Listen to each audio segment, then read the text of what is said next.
बीवी को शादी के चंद साल बाद ख्याल आया कि अगर वो अपने शौहर को छोड़कर चली जाए तो शौहर कैसा महसूस करेगा।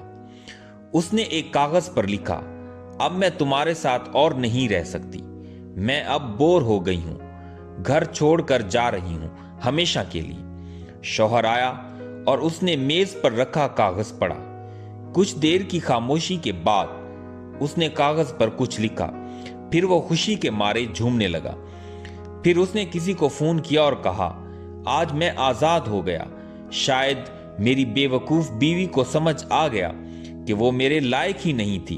आज वो घर से हमेशा के लिए चली गई है, और कमरे से बाहर निकल गया। शौहर के जाने के बाद बीवी को बहुत दुख हुआ कि मैं कितना प्यार करती थी, कितना चाहती थी इनको, और ये मुझे इस कदर नापसंद करते थे।